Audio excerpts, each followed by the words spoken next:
우리 가족의 현재와 미래를 위한 가정경제 늘 고민이시죠?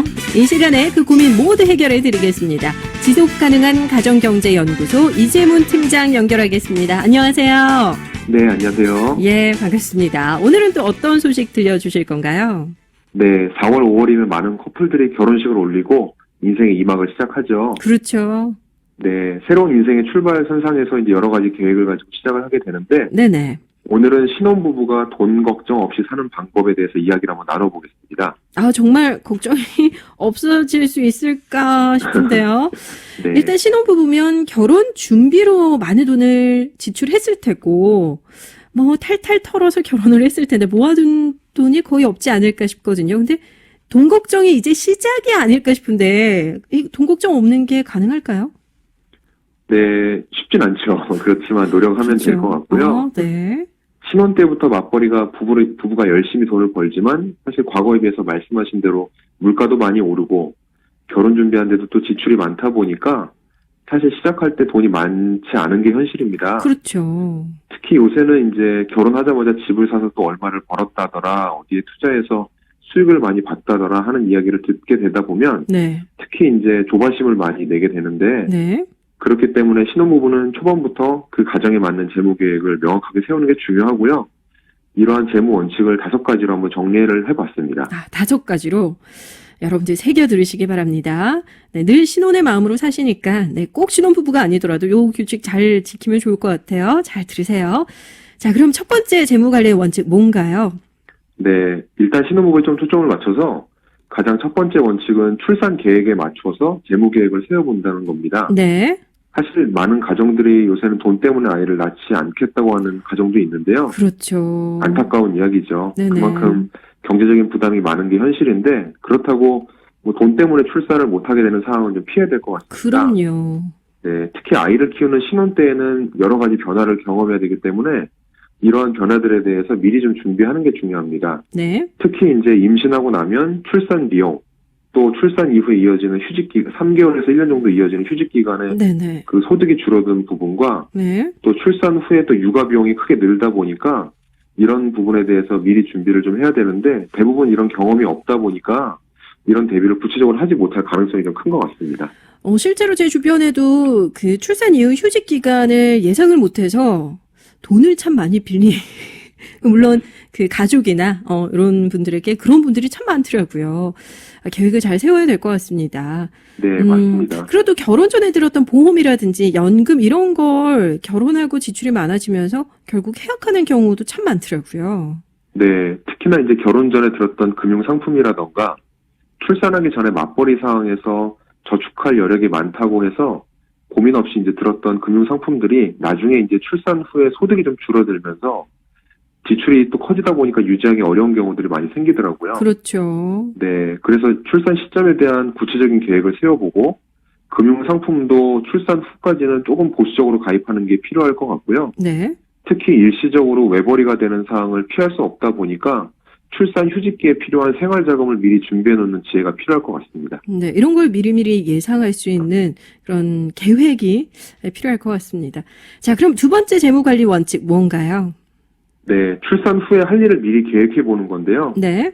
특히 현재 다니고 있는 직장의 업무 강도가 너무 높아서 출산 후에 일을 지속하기 어렵다거나 아니면 여러 가지 상황을 고려할 때 현재 직장 생활을 오래 하기 어렵다고 판단이 될 경우에는 더더군다나 원칙을 좀 세워보는 게 중요할 것 같습니다. 네네. 그 평생 맞벌이 하는 게 생각보다 쉽지 않다는 점을 인정하고 그 버는 소득과 상관없이 내가 좋아하는 일을 찾는 터닝 포인트로 출산 기간을 보내시면 좋을 것 같습니다. 알겠습니다. 경력 단절로 인해서 스트레스를 받는 여성이 참 생각보다 많아요. 이 금액보다는 그렇죠. 내가 좋아하는, 말씀하신 것처럼 내가 좋아하는 일을 찾는 게 참 중요할 것 같다는 생각이 듭니다. 네, 맞습니다. 출산 후 아이 키우다 보면 생각보다 시간이 금방 훌쩍 지나간다는 말씀 많이 하시는데요. 맞아요. 네네. 네, 출산 후에 또 맞벌이에 대한 고민을 많이 하시지만 돈의 액수보다는 내가 기존에 어떤 일을 좋아했는지 어떤 일을 잘했는지에 대해서 좀 생각해 보시고 오랫동안 할 수 있는 계획을 좀 세웠으면 좋겠고요. 네. 특히 이제 맞벌이라면서 돈을 많이 모으는 데 집중하다 보면 생각보다 지치는 경우가 많은데 네. 차라리 내가 좋아하는 일을 오랫동안 하면서 그것들을 확장시켜 나가는 게 재무적으로 훨씬 건강한 가정의 모습을 많이 보게 됩니다. 좋은 말씀인 것 같아요. 돈에 얽매이지 말고 나 자신을 좀 돌아봐라. 이런 의미인 것 같은데 네, 많은 분들이 그렇죠. 도움 되셨으면 좋겠습니다. 자, 그럼 세 번째 재무관리의 원칙 무엇인가요? 제가 특히 강조드리고 싶은 부분인데요. 네, 이제 결혼하고 나면 집에 대한 부담이 아무래도 가장 큰 것 같습니다. 크죠. 네. 네. 그래서 세 번째 원칙은 내 집 마련의 시기를 정하고 준비하자는 겁니다. 네네. 특히 이제 최근에 집값이 많이 오르고 전세금도 계속 오르다 보니까 이러한 집에 대한 원칙을 정하지 않으면 당장 감당하기 어려운 수준의 대출을 또 안고 집을 사야 되는 상황이 생기게 되는데 그렇죠. 따라서 급하게 집을 마련하기보다는 내가 집이 필요한 시기를 좀 미리 정해보고 네. 계획하는 게 중요할 것 같습니다. 대체로 아이가 초등학교 입학하거나 고학년에 들어가면 생각보다 주거 지역을 옮기는 게 쉽지 않다 보니까 네네. 이러한 시점이 좀 적정하지 않을까 제안을 좀 드려봅니다. 아, 초등학교 고학년 정도 들어갈 때 네. 좀 안정적으로 알겠습니다. 물론 이렇게 시점을 정하는 것도 중요하지만요. 대부분의 가정이 대출을 받아서 집을 구입해야 하는 경우가 거의 대부분이거든요. 이런 그렇죠. 경우에 어떤 기준으로 대출을 받으면 좀 도움이 될까요? 네, 대출이 불가피한 상황이라면 저는 대출받을 예산과 갚아나가는 계획을 세우는 게 중요할 거라고 생각이 드는데 네. 오늘 3030의 원칙으로 대출의 기준을 좀 정했으면 좋겠습니다. 3030의 원칙이요. 이건 뭔가요?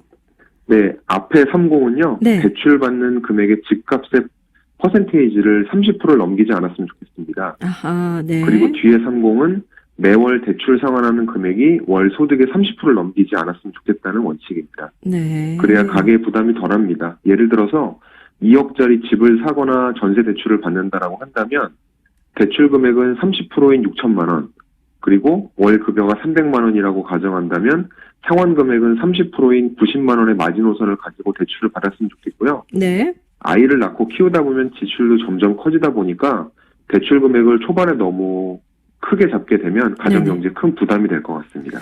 아, 알겠습니다. 대출을 받을 때는 3030 원칙 반드시 기억하시기 바랍니다. 중요할 것 같아요. 자, 그렇다면 네 번째 재무관리의 원칙 뭐가 있을까요? 네 번째 재무관리 원칙은 어찌 보면 가장 기초적인 걸 수 있는데 네. 한 달 버는 월급으로 한 달 사는 시스템을 만들자는 겁니다. 그러니까 매월 급여가 들어오면 돈을 잘 쪼개서 그 계획 안에 쓰는 연습을 하는 건데요. 생각보다 수입보다 지출이 커서 마이너스가 나는데도 일정 금액을 또 쪼개서 적금하는 가정을 보게 됩니다. 이러한 가정들은 생각보다 우리 집이 얼마를 벌고 얼마를 쓰는지 정확하게 집계가 안 되기 때문에 그런 문제인데 네네. 먼저 얼마를 벌고 쓰는지를 정확히 파악하는 게 중요하다고 할 수 있겠습니다. 알겠습니다. 거의 매주 이게 그죠? 쓰는 게 중요하다. 그러니까 쓰는 걸 줄이는 게 중요하다. 이런 말씀을 계속 해 오시는데 이런 계획을 세워서 잘 네, 지출하셔야 될 것 같습니다. 요즘 또 신용카드를 주로 이렇게 쓰다 보니까 수입과 지출 관리가 더 잘 안 되지 않나 싶어요.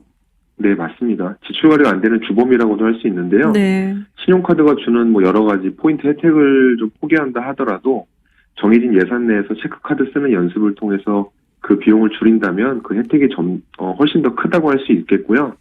이런 연습이 반복되면 정해진 예산 안에서 지출할 수 있을 것 같고요. 네. 이게 단순히 생활비를 많이 줄이자라는 차원보다 우리 가정에 적합한 예산을 세워보자는 의미로 이해를 해주셔야 될 것 같아요. 야, 그렇군요. 그럼 마지막 재무관리 원칙 뭔가요? 마지막은 배우자와 정서 통장을 채우자는 건데요. 돈은 자석과 같다고 하죠. 돈 앞에서 여러 가지 갈등이 나타나고 갈등이 또 불거지게 되는데 이러한 돈에 대한 대화가 서로 잘 이어지고 그런 것들이 서로 감사와 존중하는 감정으로 이어진다면 실제로 돈을 더 잘 불리고 모을 수 있는 계기가 될 수 있을 것 같습니다. 네. 특히 재무에 있어서도 부부가 돈에 대한 재무 대화를 꾸준히 나누는 가정이 더 실제로 돈을 잘 모으는 모습을 많이 보게 됩니다. 그렇군요. 무엇보다 부부간의 대화가 중요할 것 같습니다. 신혼 때는 돈을 모을 수 있는 절호의 기회입니다. 잊지 마시고 이 기회 잘 활용하셔서 좀 돈을 절약도 하고 모으고 알뜰하게 가정 경제를 꾸려가셨으면 좋겠습니다. 오늘 이야기 여기까지 듣겠습니다. 고맙습니다. 네, 고맙습니다. 네, 지금까지 지속가능한 가정경제연구소 이재문 팀장이었습니다.